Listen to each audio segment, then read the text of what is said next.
How's everyone? Welcome back to my channel. You're tuned into Veg Flower, and if you're new on this channel, I do soap making videos and entrepreneur series. So if that's something you're interested in, please go ahead and subscribe and make sure you click the notification button so you will be notified whenever I post a new video so you don't miss out. So in today's video, we're going to be discussing pop-up shops and farmers market. So I recently attended farmers market slash pop-up. It's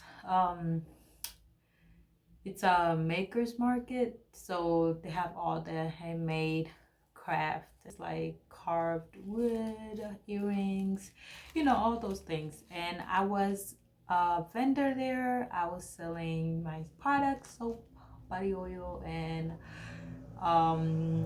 soap holders and body scrubs and all those good stuff. And ooh, look what I have here. This is one of my grapefruit soap that it smells so good. It's like very light.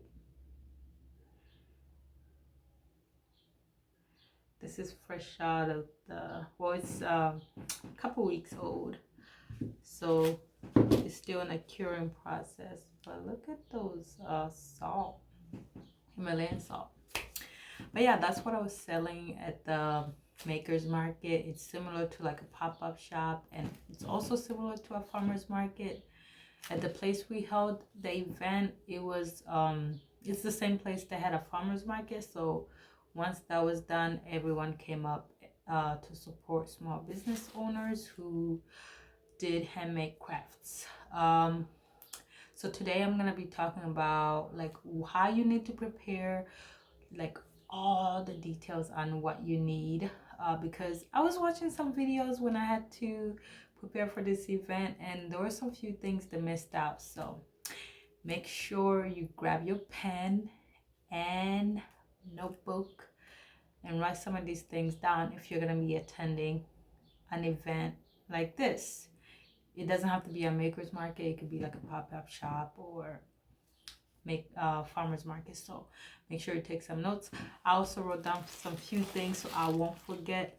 The number one is your product. Obviously, you can go selling something, you need to sell something. So make sure you have all of your products ready. If you're a person who makes handmade stuff, make sure it's all prepared, because I know it could be last minute things where you're like, oh, I don't have this done, I need to get this done. Make sure you have it prepared at least a week before the event.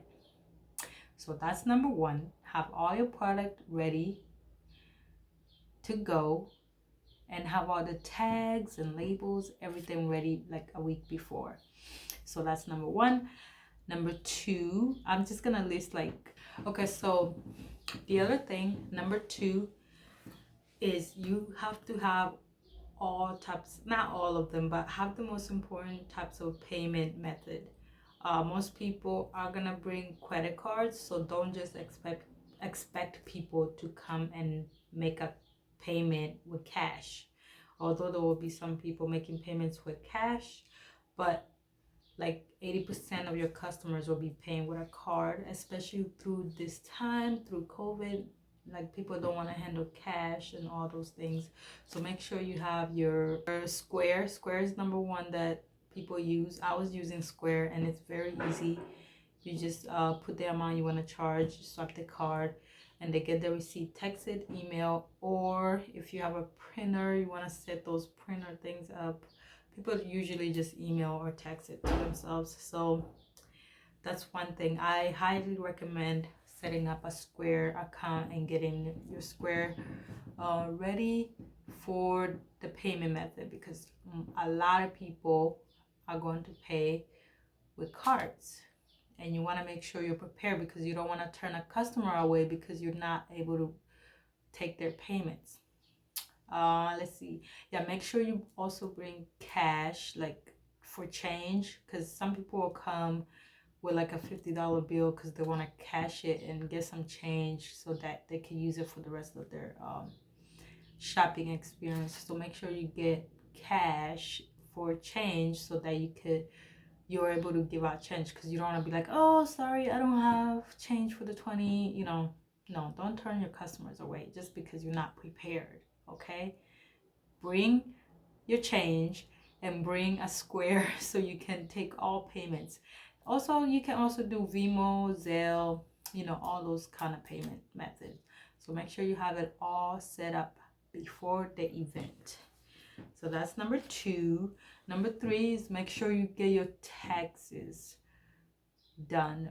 I know it's a public event, but you still have to, you know, pay your taxes on the money you make. So make sure if you're charging taxes for on the items that you sell, make sure you set it up on Square.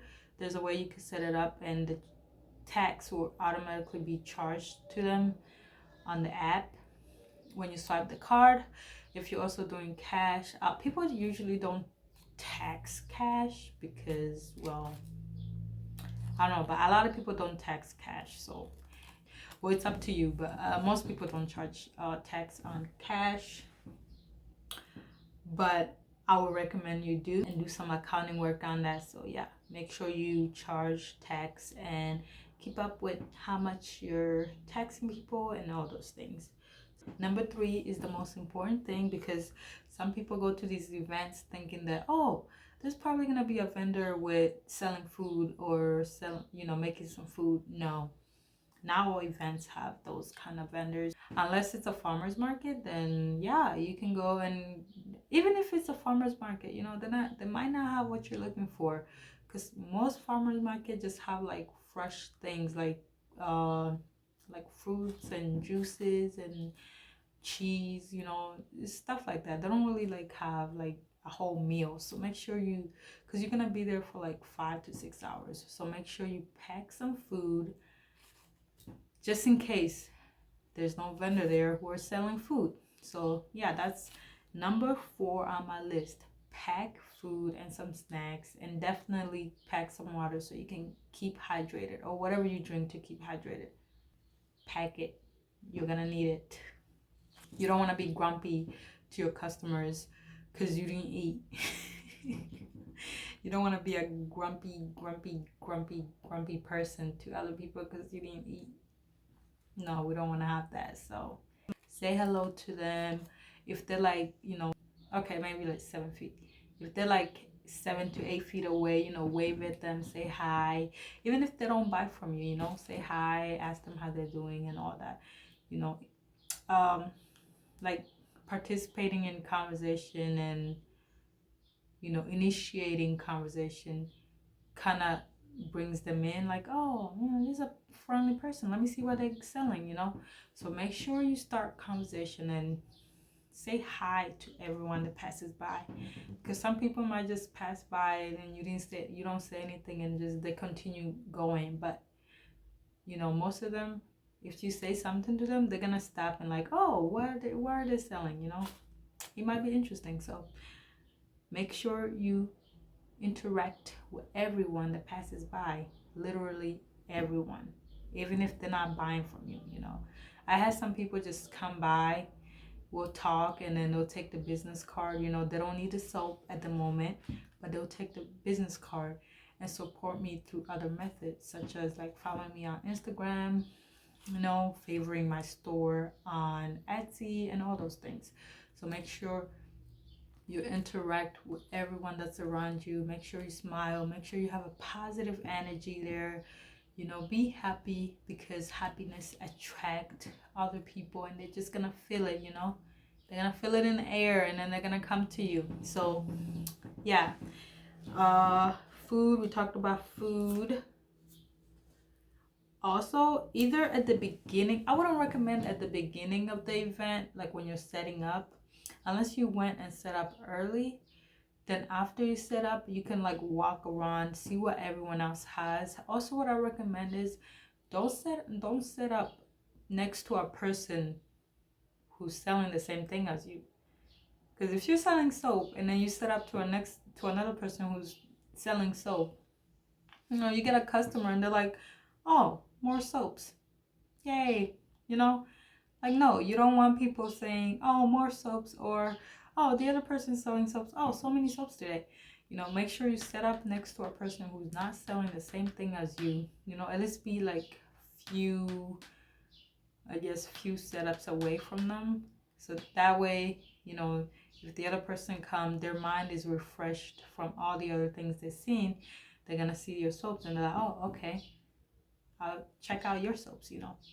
But even though they've already seen other soaps, they had other things to see in between, so they're not, you know, thinking about the other soaps that they were looking at. So yeah, make sure you set up, make sure you don't set up next to the person who's selling the same thing as you.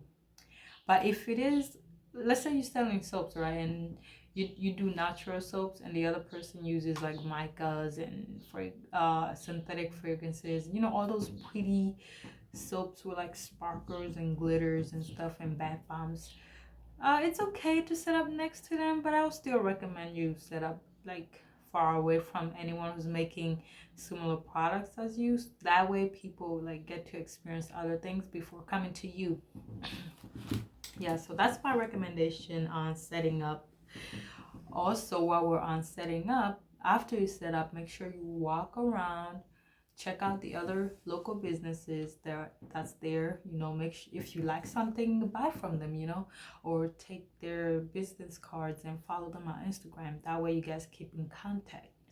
You know, show support to other small businesses that's around you, because we're all there for the same thing. We're all trying to grow. So make sure you walk around, get to know some of the people that's there, either after you set up and the event hasn't started, or after you take down your setup when the event has ended. Yeah, but those are all my recommendation. Honestly, the most important thing I will repeat myself on will be the getting your products ready. If it's handmade things, even if it's not handmade things, make sure you have all the products that you want to sell. Make sure you have them ready before, like a week before the event. That way you just, you know, pack up your things and go and set up. And also the payment, make sure you have a credit card payment processing system. I don't know how many times I gotta repeat that, but it's very important, especially through COVID-19, because some people are afraid to like handle cash now. So yeah, some people are afraid to handle cash now. So make sure you have a credit card processor thing, or Zelle or Vimo or Cash App. People usually don't do Cash App in this type of events. They usually do Vimo or Zelle. But yeah, those are the five things I would recommend you try. I'll recommend you write down and you don't forget. And there's other things like, you know, how you're supposed to set up your things depending on where it is. Where I set up my where I had the event, they had so it was under a shade. Even though it was a hot day, we had shading. We didn't have to get like one of those tent set up. There was no need for that. It was in a parking garage. We had a whole parking garage to ourselves, and people came through and supported us, and it was a really good event. I sold out on almost all my products, so it was a really good event. I can't wait to attend the next few ones. It was really exciting, especially interacting with customers and getting to know what they like. Also, that's the place where you like, oh, okay, people like this, you know, lemongrass better, or people, you know, oh, I sold out on this, on this, on this. So you get to know like what people enjoy, and then you make sure you make more of those for next time, you know. And then you observe what people don't really like even come close to touching. So it was a really good event. I enjoyed it. But anyways, that's all for this video. We're doing a preview setup for our farmers market. Here's how the preview looked like. We're gonna have a combo box with 3 items, some soap holders, liquid soaps, and then solid soaps, and then our oil. We got them in a jewelry box because they're called gold facial and body oil. Dahabu means gold, so it's in a treasure box. You get it. And we got some hand sanitizer for those who want to use hand sanitizer. But yeah, this is gonna be like a little setup, and we'll have some business cards over here on the side. And yeah, that's about it. We'll see how it looks. We'll see the final look on the day of the event. Yeah.